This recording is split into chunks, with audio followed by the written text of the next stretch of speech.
Welcome everyone to Organic Chat. This is PJ, your host. So today friends, I wanted to talk to you about how to embrace the change in a way that allows you to thrive no matter what is happening in our lives. An ancient Greek philosopher named Heraclitus said, change is the only constant in life. Whether you perceive it or not, everything is constantly changing. Environment, the weather, the economy, technology, society, our friends and family, friends, body, everything. The better able we are to anticipate, respond to and cope with the changes that are happening in our world, the easier would be for us to live the best life.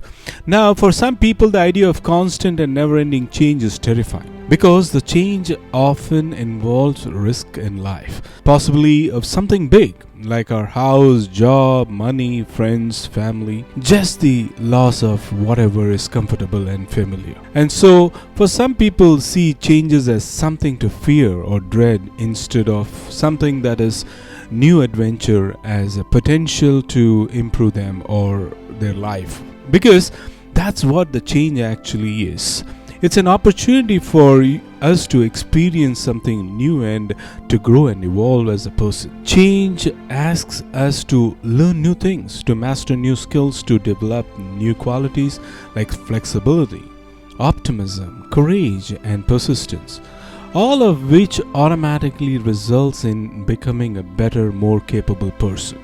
And that's a good thing because the ultimate goal of life is not just life and comfort, but it's life of mastery. Mastery only develops when we are confronted with challenges. When we try to resist the change, we rub ourselves in the experiences that cannot transform our life on both professional and personal level.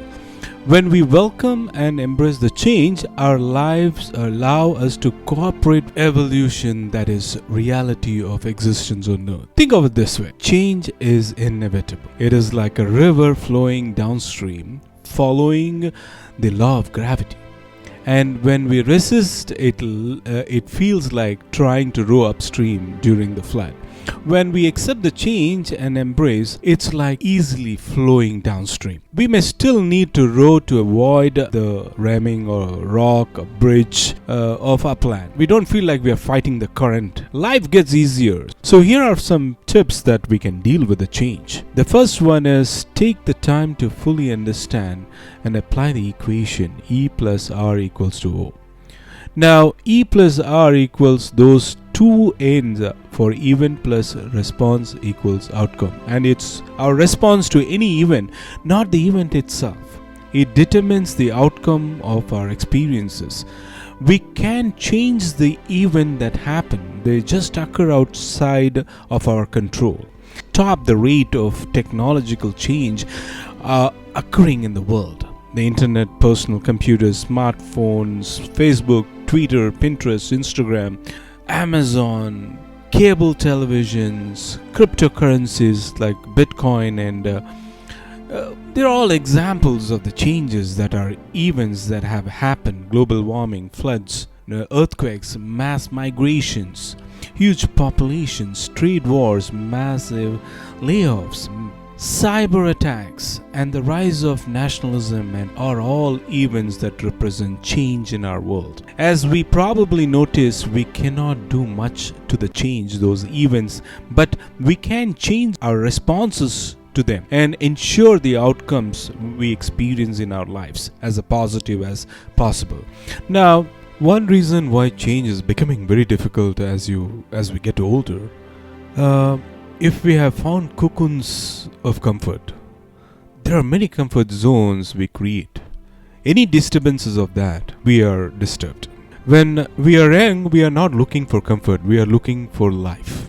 Now, we are not looking for life, we are looking for comfort, safety. So, when we are 16, 18, we had wild dreams to what you want to do with our life. But by the time we become 25, we cut down all the frills and thought, this is not practical. I'm becoming practical now. All that we happened is becoming coward. But we are becoming practical and cut down many things and said, if I get a job, if I earn my living, that is okay. By the time we are 35, we think we don't get into trouble, that is enough. We are not looking forward to anything great happening. If we don't get into trouble, that's enough. But that's when you get start into troubles. So we are not looking at life with just, we are looking at safety. The more security oriented we are, the more disturbed we will be with every change that happens in our life. The essence of physical existence is change, isn't it? Everything is changing. Is there anything that is not changing? Everything in the existence is changing. The physical existence is constantly changing. The very essence of physical reality is just change. Nothing is constant. Even the so-called static states are dynamic in nature. Everything is changing. So if we resist the change, we are resisting the life. If we want an unchanging life, there's one beautiful place where nothing changes. That's our grave. Either we must go to grave or we must get enlightened if we don't want the change. Then somewhere inside everything is same. But otherwise, as long as we are the part of physical process of the existence, everything is a change. There is nothing that is not changing. This moment we are inhaling, next moment we are exhaling. It's a change. If we don't want the change, we stop it. So when you resist change, we must understand the process of the life. Not just our life. We are resisting the very fundamental process of life. Invariably, we will invite all kinds of suffering. So let's talk about our own homes. Anybody living in a joint family where we have a granddad, great-granddad and a dad and ourselves. The things that the child talks about, the great-granddad knows nothing about it. Even in our own home, we have created micro homes in our own homes. That is the change. In our own world, in our own mind, how many times during the week, suddenly we come across a gadget, we come across a news, we think, God, we don't know how many times we feel we are outdated. Every time we buy a new version of a new phone, we feel we are outdated. If you don't know, 90% of the things are inside the phone. After 2 years of buying the phone, we come to know that there is a technique inside the phone.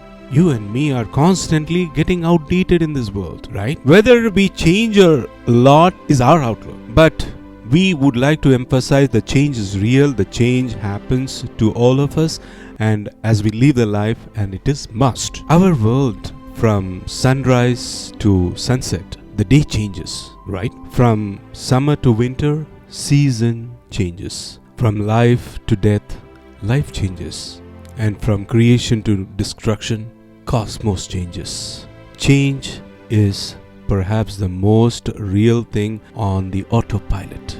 And as if it's being moving naturally. And those of us who resist or refuse to change will have to face the danger of disappearing. That is for sure. This might be a strong word, but that is the fact. If we refuse or resist the change stubbornly, then there is a danger in disappearing the life. Let's go into the genetic world. 99.9% of all the species in this earth, we are constantly worried about saving the species, right?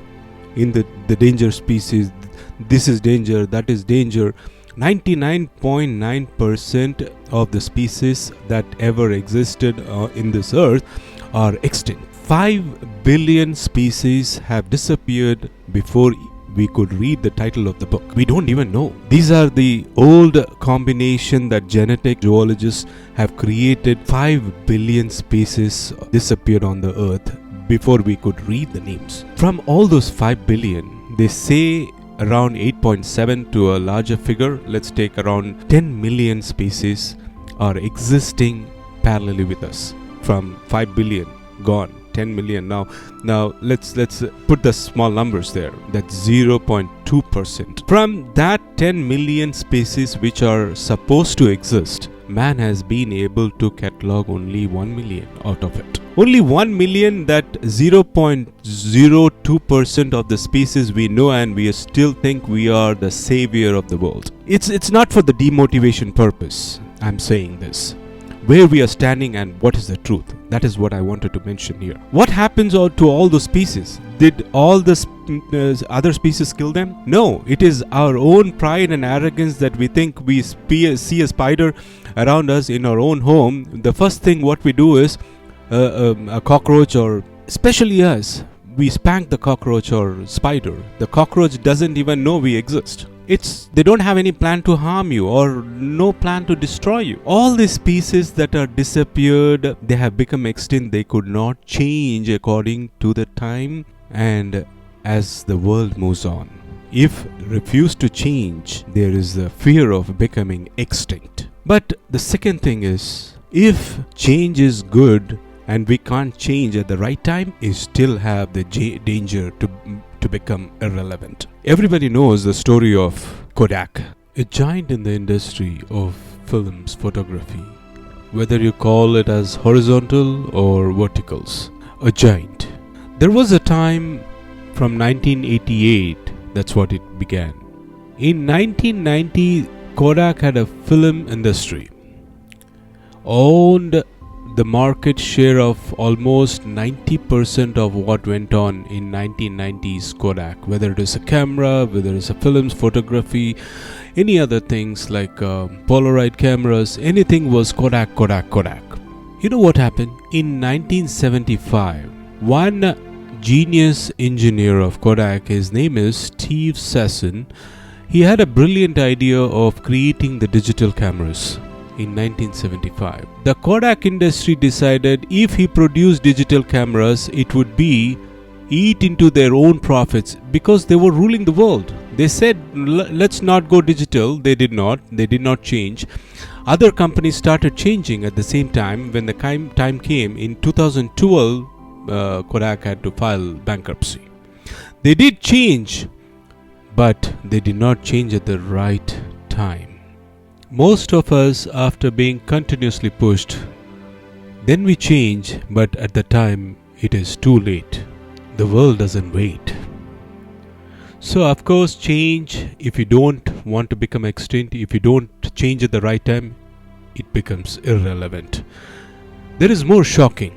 Even if you do change, if you do change at the right time, if you don't change at the right way, that is also too late. Who hasn't heard about Encyclopedia Britannica, the pool of knowledge? That is the place. You want to check the background? That is the place. 244 years Encyclopedia Britannica ruled the wisdom, and a big change. The digital age came. They did create multimedia CDs, but Wikipedia emerged. The world became more thirst. The world became editors. The world became monitors. And the world became the users. Encyclopedia Britannica closed shop in 2014. Change. Right time, in the right way, and the right instant. Let's be aware of the idea. I also want to emphasize, with the change, we feel that we are changing, but it was in the genetic engineering and the industrial way. But look at the technology that is constantly intruding in our daily lives. Technology has created wonders, and change it has brought to our daily life is the way you think, the way you communicate, the way you connect, the way you write and store information. What technology has done? Technology has gave power to climb down tree tops to the roofs of the skyscrapers. We are at the top, from treetops to the roofs of the skyscrapers, from the confines of the caves to the comforts of the cities. Technology has brought us. Look at what it has done. No animal 5,000 years ago, lion used to live in the cave. Even now, you leave the lion, it lives in the caves. Do you think the bulls and the cows, they've been eating grass for 10,000 years. Do you think they have changed their dishes and different types of grasses, Chinese grass, Mexican grass, South Indian dishes? No. They have the same food. Nothing has evolved in their fashion. Look at man. We have changed to such an extent that if you want to summarize the history of man's change through science, it would be summarized in 5 words. First one is man was nowhere. We were moving in the caves of the jungle. We didn't have name, we didn't have place. There was no cities. We didn't have address. No caveman said we were in the cave in the 4th floor. No interior, no gate community. So we were nowhere. Man did not have an identity. We were like animals roaming in the jungles, nowhere. Then because of our ability to think and change, we arrived somewhere. We had cities, villages, we had houses, colonies, we had avenues and address and the name and the biodata. From nowhere, man arrived somewhere. With the help of technology, we are everywhere. With mobile, we are all over the world. With your calling, we are everywhere. With remote satellites, we got the big area. We listen to the universe. With the help of huge science and technology, we are everywhere. The presence of man has become big and bigger. And unfortunately, overuse of technology, we are elsewhere. We have become elsewhere generation now. We have become an elsewhere generation now. We are always doing something else. We have mobile. When we are in the meeting, we are calling someone else. When somebody has arrived, we are looking for 11th person. At office, we are planning a holiday. In vacation, we are doing an office work. We are an elsewhere generation. We are in elsewhere. We are confused. In classroom, kids are doing something else, and we always feel that there is multitasking is the word that we use that makes us elsewhere. We always think there is another task which is more important while mind is elsewhere. That we have created an elsewhere generation now. We always feel that we should be doing something else, we should be somewhere else. We should be somewhere else, or we should be someone else. What is wrong with our lives? We cannot be someone else. Our small journey starts with nowhere to now here. But again, when we see now here, the present world we are in, the changes have happened, the changes are challenging, the changes will happen. But when we examine the world now here, there is a problem we see. This will help us to guide us how we should change. So most important, even in the Google map, when we are trying to search for a location or search for a route, first the Google map tells us, show me your location. If you say, I don't want to show your location, you never will find the way. So in trying to change, first we have to find our location. Where are you? Where you stand with your family or friends or business in the system? In the moral compass, where do we stand? Until we engage our location, we will not be able to find the way. We will not know where to go. So again, the simplest, most important thing is the change we do welcome. We are not foolish. We welcome change. While we love to change, the problem is we don't want to change. The change we all want. What's the vacation? The meaning of vacation. A vacation is a change of place. We cannot have a vacation in our home, right? A vacation is a change of place. It's the same family with the same problem, with the same recurring. We go to another place and fight. That's the vacation. We talk about home, we talk about past life, we talk about grudges. We have vacation, but just simply a change of place. We feel good about it. What is relaxation? Change of activity. The professionals always sitting in the office, for them a boat ride is a relaxation. We do a small different change of activity, we feel relaxed. Now we want to know what is happiness, a change of attitude. With the same people, if you see all of ourselves as a competitor, we won't be relaxed. If you see all of us as friends, we will be relaxed. A simple change of attitude gives us happiness. We don't need to be to do wonderful things to bring back the happiness. So change we do welcome. And we know change takes us everywhere. But the problem is, we love change, but we don't love to change. The change is not bad. Why is it affecting us? As Alvin Toffler said in his book, Future Shock. change is not hurting us, it's the rate of change, the speed. See, the vacation is great. But if you have the vacation in one day, 10 vacations, meaning you go to Rome, then fly to Berlin, then fly to London, then you go to Chicago, and you said you had a great vacation, is it possible? The rate of change destroys us. Even in activities, we had a wonderful day, horse riding, swimming, then I ran, climbed the mountain, then, you end up in the ICU. You did too much. The rate of change, even in mind, if you keep changing your mind every 5 minutes, then people will call you mad. That is madness. So, it is not the change it hurts you, it's the rate of change. And how we can control the rate of change? I believe. What is the problem of climate change? Climate has been changing throughout the world with or without the man. But what would take thousands and thousands of years, man is helping us to do 100 years. That's the problem. It's like somebody is going to die in 100 years, naturally. If you are helping him to die, it's called murder. We can't. Anyway, you're going to die. No. So climate change, I'm going to put it in a perfect perspective. The change happens, the rate of change is going to be more difficult. When somebody comes to and ask, I think I love to change, but I can't change my attitude, my thinking, my skills. I can't change. I want to tell something to take back.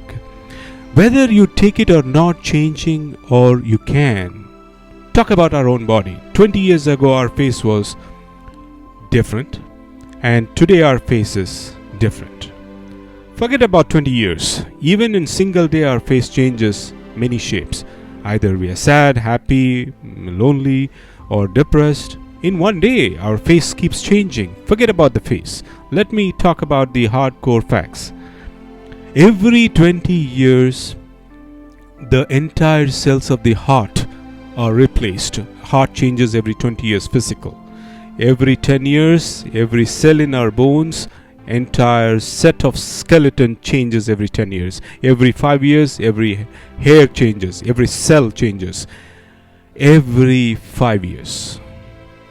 Every 8 months, the nail changes, completely changes. Every 4 months, the blood cells change. RBC completely changes and replaced.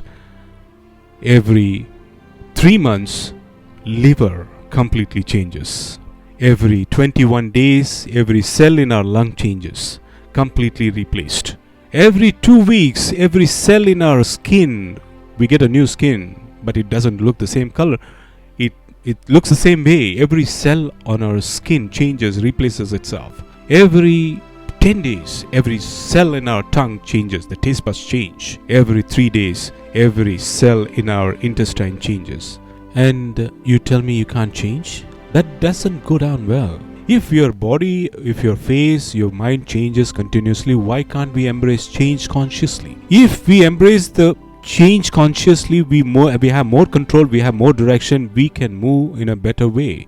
The only way to embrace change, we have two options. Either we embrace the change with change by changing ourselves. There's no point in the world changing if you don't change. So coming to the conclusion for this week, there was a boy.